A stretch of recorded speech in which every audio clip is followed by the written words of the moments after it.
ఒకటి ఒకటి ఇప్పుడు ఏదైతే ఆ ఇండస్ట్రీని పట్టుకున్నారో అక్కడ భారీ ఎత్తున మెటీరియల్ దొరికింది, యంత్రాలు యంత్ర సామాగ్రి అంటారు కదా, అది మెషిన్స్ ఉన్నాయి, మ్యానుఫ్యాక్చరింగ్ యూనిట్. అది నిజంగా ఒక చిన్నపాటి ఇండస్ట్రీ లాగా ఉంది. అవన్నీ అసలు ఎట్లాగా ప్రొక్యూర్ చేసుకోగలిగారు? అసలు స్పిరిట్ ఎక్కడి నుంచి వస్తుంది? ఆ తర్వాత తయారు చేసిన వాటన్నిటినీ కూడా థౌజండ్స్లోనే తయారు చేస్తున్నారంట పర్ డే. అవన్నీ కూడా అసలు ఎలా ఎక్సైజ్ కళ్ళు కప్పి ఎట్లా బయటికి వెళ్ళినాయి, ఎన్నాళ్ళ నుంచి జరుగుతుంది అని అంటే కూటమి ప్రభుత్వంకి సంబంధించిన ఎక్సైజ్ అధికారులు కానీ కొంతమంది నాయకుల ప్రమేయం లేకుండా ఇదంతా జరుగుతుంది. అది దట్స్ ద బేసిక్ క్వశ్చన్.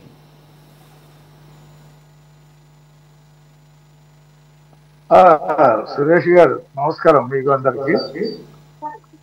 అంటే ఈ సిట్ ఏదైతే 48 మందిని విచారించి దాదాపు 16 మందిని అరెస్ట్ చేసిందో, ఈ అరెస్టు నా దాకా వచ్చేసే ప్రమాదం ఉంది. ఇప్పటికే వైసీపీ అంటే ప్రజల్లో యావగింపు వచ్చింది. ఓడిపోయిన తర్వాత మరీ నేను దాన్ని నేలబారు చేసేసాను రప్ప రప్ప అని జైలుకి వెళ్ళి పరామర్శించడాలు ఇవన్నీ చేసి అసలు లగట్లేదు పార్టీ. ఏ పిలిపించినా సరే పట్టుమని 10 మంది ఎక్కడ కూడా రావట్లేదు. నా మీద పడినటువంటి బురద ఏదైతే ఉందో దాన్ని ప్రభుత్వం మీదకి చేయాలంటే ఏం చేయాలనేది ఒక పథక రచన తాడేపల్లి ప్యాలెస్ లో జరిగిందండి. అది దానికి మంచి ఆ సబ్జెక్ట్ మీద పట్టున్నటువంటి జోగి రమేష్ ని పిలిపించి ఒక బ్లూ ప్రింట్ ఇచ్చారు. సరే, ఇదే వ్యాపారంలో ఉన్నటువంటి జనార్దన్ రావు ఇదేదో లడ్డు దొరికిందని చెప్పి అతనితో చేయగలిపి దీన్ని మళ్ళీ అక్కడ వైసీపీ నుంచి మా పార్టీలోకి కోవర్ట్గా వచ్చినటువంటి జయచంద్రారెడ్డి అతని అనుచరుడు వీళ్ళతో అక్కడ ఒక యూనిట్ ఇక్కడ ఒక యూనిట్ తయారు చేశారు. అదేం పెద్ద ఎక్కువ రోజులు దాన్ని కొనసాగించలా. ఆ తయారు చేసిన మద్యం కూడా షాపులకు వేయాల. ఫర్ ఇన్ఫర్మేషన్, బెల్ట్ షాపుల ద్వారా వాటిని అమ్మించారు. షాప్ వాళ్ళు తీసుకోవాలంటే డైరెక్ట్గా దానికి ఇది ఉంటుంది కదా, ఆర్డర్ ఉంటుంది, దానికి లావాదేవీలు అన్ని లెక్కలు ఉంటాయి. వాళ్ళకి అవసరం ఉంది తీసుకునేది. బెల్ట్ షాపులతో కొన్ని చోట్ల అమ్మించారు. మీరు అలా అమ్మించండి, మేము ముందే సాక్షి రిపోర్టర్స్ని వాళ్ళని కెమెరాలు అక్కడ పంపిస్తాం, మేమే ఫోన్ చేసి ఎక్సైజ్ డిపార్ట్మెంట్కి పోలీస్ డిపార్ట్మెంట్కి తెలియజేస్తాం, వాళ్ళు వచ్చి రైడ్ చేస్తారు, మొత్తం పట్టుకుంటారు. మనం సాక్షిలో వార్త రాసేసి ఇది చంద్రబాబు నాయుడు లోకేష్ తయారు చేయిస్తున్నాడు అని చెప్పేసి ప్రభుత్వం మీద బురద చల్లుదామని చెప్పి వేశారు. 1 రోజు 2 రోజులు ఇది కాస్త కన్ఫ్యూజ్ అయ్యాం మేము మా ప్రభుత్వంలో. తర్వాత దీని డొంకలాగితే జోగి బయటకు వచ్చాడు. ఇప్పుడు జోగి గ్యావ్ కేకలు వేస్తా ఉన్నాడు. ఇప్పుడు ఆయన ఎవరో వైసీపీ ప్రతినిధి చెప్తున్నాడు కదా, షర్ట్ ఏదో ఒకటి వీడియో, అది ఆల్రెడీ హైదరాబాద్లో తీశాడు. ఆయన విమానం ఎక్కే ముందు హైదరాబాద్లో తీసి నేను జోగితో చేయి కలిపి నన్నేదో ఆఫ్రికాకి పంపించి ఏదో కుబేరుడు అవుతాను అనుకుంటే నేను ఊపిలోకి దూరుకుపోయాను, నేనంతకు నేను ఎలా బయటపడాలని ఒక వీడియో తీశాడు హైదరాబాద్ ఎయిర్పోర్ట్లో ఎక్కే ముందు. అది వాళ్ళ ఫ్రెండ్స్కి పంపించాడు. అది సిట్ అధికారుల చేతికి వచ్చింది. సిట్ కస్టడీలో ఆ వీడియో తీలా. బిఫోర్ ది అరెస్ట్ వీడియో తీసి మొత్తం వ్యవహారం చెప్పాడు. తను ముందు బయటపడాలని. అంటే అతను కూడా ఏం బయటపడ్డు ఫర్ ఇన్ఫర్మేషన్. అతను కూడా పోయాడు. ఒక నిమిషం. ఇప్పుడు ఆయన మరి సార్ అంటుంది ఎవరిని ఉద్దేశించి అంటున్నాడు? మరి జోగి రమేష్ ని. అలాగే ఆ వీడియోలో జనార్దన్ రావు ఫస్ట్ చిన్నప్పటి బంధం అండి అన్నారంటే జోగి రమేష్ అది దాని గురించి మాట్లాడలేదు సార్, నేను దాని గురించి అడగట్లేదు సార్. ఒక్క నిమిషం సార్, నేనేమంటా ఆ వీడియోలో 8 నిమిషాలు 15 నిమిషాలు వీడియో ఉంది కదా, మీరు హైదరాబాద్ లో ఫ్లైట్ ఎక్క ముందు తీసింది అంటున్నారు కదా, మరి అతను సార్ అని సంబోధిస్తున్నాడు, అడ్రస్ చేస్తున్నాడు కదా చేతులు కట్టుకొని. ఎవరి ముందు మాట్లాడుతున్నాడు ఇదంతా అంటున్నా? ఎవరి ముందు మాట్లాడటం కాదు, అతను పోలీసులకు చెప్పుకుంటున్నాడు సార్ అని. ఇది సార్ పరిస్థితి. ఈ రకంగా నేను కూరుకుపోయాను జగన్మోహన్ రెడ్డి స్కెచ్ లో. ఇక నేనైనా బయటపడదాం, ఇక వాళ్ళ సంగతి పక్కన పెట్టి నన్ను ఏదో బెయిల్ చేస్తాడు అది అనుకుంటే అదేం లేదు. జయచంద్రారెడ్డి పారిపోయాడు, అతను పార్టీ నుండి సస్పెండ్ చేయడం జరిగింది.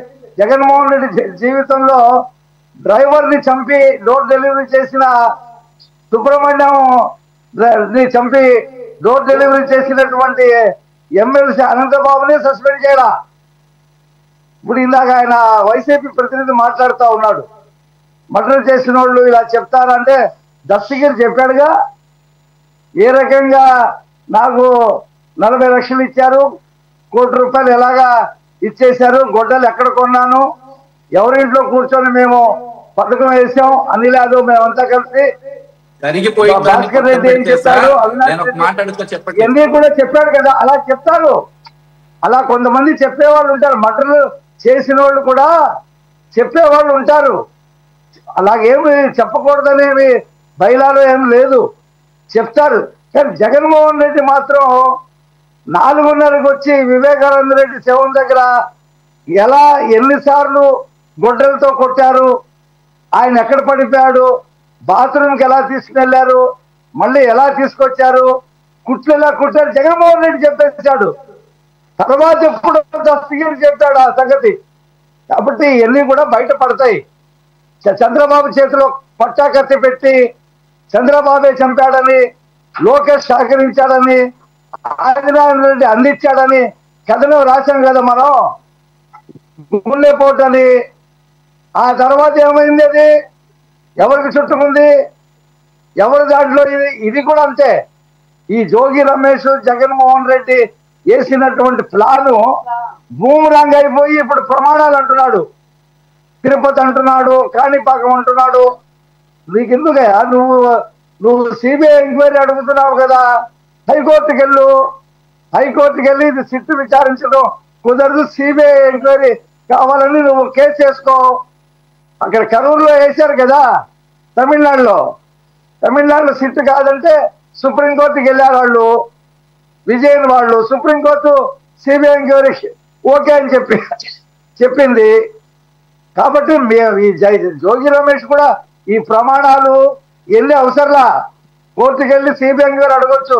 ఎందుకు మనం సిబిఐ ఎంక్వైరీ అడుగుతామంటే, మా నాయకుడికి 12 సంవత్సరాలైనా ఎక్కడ గొంగలి అక్కడే ఉన్నట్టు సిబిఐ చూపించింది కదా, ఈడీ చూపించింది కదా, మన కేసు కూడా 12 సంవత్సరాలు అవుతుంది.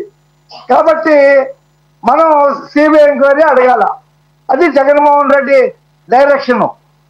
ఆయన చెప్పాడు కదా, ఏమవుతుంది జైలుకి వెళ్తే మళ్ళీ వచ్చేస్తాం అని చెప్పాడు కదా. ఇప్పుడు సిట్టు మొత్తాన్ని అరెస్ట్ చేస్తే వాళ్ళు గంగధరలు పెడుతున్నాడు చెవిరెడ్డి భాస్కర్ రెడ్డి. ఈ పరిస్థితి నాకు వస్తుందేమో అని చెప్పి భయపడి ప్రమాణాలు అదే అంటున్నాడు. కోర్టుకెళ్ళి సిబిఐ ఎంక్వైరీ అడుగు.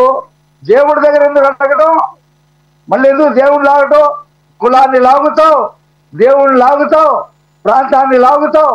నీ ఎంత గొప్పవాడు ఆ కులంలోనే పుట్టలేదయ్యా, నువ్వు అందరికీ ఆదర్శమూర్తివి. నువ్వు మీ కులానికి నిన్నేమనంటే ఆ కులం మొత్తం బాధపడిపోద్ది అనమాట.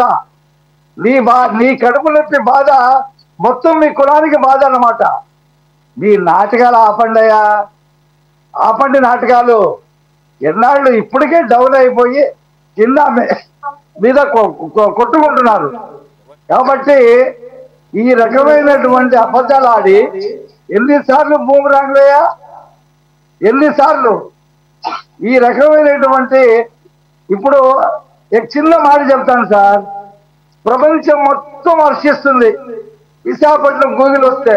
వీళ్ళకి గ్యాస్ట్రిక్ ట్రబుల్ పెరిగిపోయి అక్కడేం ఉద్యోగాలు రావు, అక్కడేమి జరగదు. జగన్మోహన్ రెడ్డి వేసినటువంటి బాటలోనే, ఆయన తొడిగిన చెప్పుల్లోనే చంద్రబాబు కాలు పెట్టి తిరుగుతున్నాడు. విశాఖపట్నం కీర్తి జగన్మోహన్ రెడ్డి. ఈ అబద్ధాలు ఎన్నాళ్ళు చెప్తుంటే ఒక్క నిమిషం సార్, ఇప్పుడు దాంట్లోనే అబద్ధాలు. ఈ సోషల్ మీడియా తెలిస్తే అబద్ధాలు. సోషల్ మీడియా అవైలబిలిటీ పెరిగిన తర్వాత ఒక్క నిమిషం రఫీ గారు వెరీ అన్ఫార్చునేట్ ఈ విషయస్ క్యాంప్ ఒక్క నిమిషం సార్ టైం ఎక్కువ లేదు. ఈ విషయస్ క్యాంపెయిన్ అనేది అన్ని పార్టీలు కూడా డబ్బులు బాగా ఉన్నాయి, అన్ని పార్టీల దగ్గర పోగేసుకున్నాయి, ఏ రూపాయనైనా కానీ దాన్ని దేనికి వాడుతున్నారా అంటే ఈ రకంగా సోషల్ మీడియా క్యాంపెయిన్ చేసుకుంటూ విషయస్ క్యాంపెయిన్ చేసుకుంటూ. కాబట్టి ప్రజలు కాబట్టి మన టాపిక్ లోకి వెళ్ళొద్దు. నేనేమన్నానంటే ప్రజలు గమనిస్తుంటారు, ప్రజలు చదువుకున్న వాళ్ళు మీ సంగతి నాకు తెలుసు, మిమ్మల్ని అట్లా మీడియా క్యాంపెయిన్ గురించి నేను మాట్లాడతా. ఇప్పుడు జగన్మోహన్ రెడ్డి ఏమన్నాడు, కోడికత్తి జరిగినప్పుడు నాకు సిబిఐ ఎంక్వైరీ వద్దు, సిఐడి ఎంక్వైరీ వద్దు, నాకు ఎన్ఐఏ ఎంక్వైరీ కావాలన్నాడు.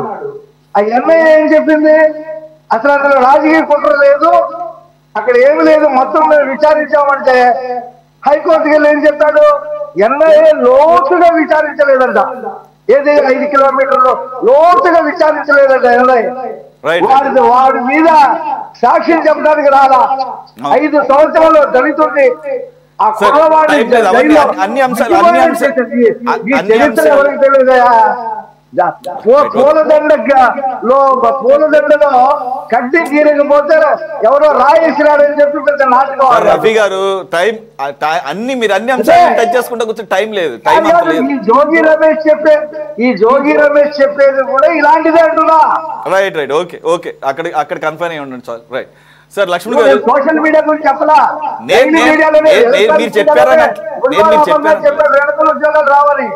మీరు చెప్పారని నేను అంటలేదు సార్. అటువంటి క్యాంపెయిన్ జరుగుతా ఉంటే కామన్ గా కానీ ప్రజలు కానీ ఇక్కడ చదువుకున్నాం అది కూడా ఓకే చదువుకున్నాం సరే చెప్పిన సరే అన్నిటినీ కన్సిడర్ చేసి ప్రజలకి ఒక ఐడియా ఉంటుంది. చదువుకున్న వాళ్ళేగా ఏ అంటే ఏమి ఇప్పుడు కొత్తగా చంద్రబాబు నాయుడు గారు లేకపోతే జగన్మోహన్ రెడ్డి గారు చెప్తా తప్ప మాకు తెలియనటువంటి వాళ్ళం కాదు కదా. We are all educated, we know the technology,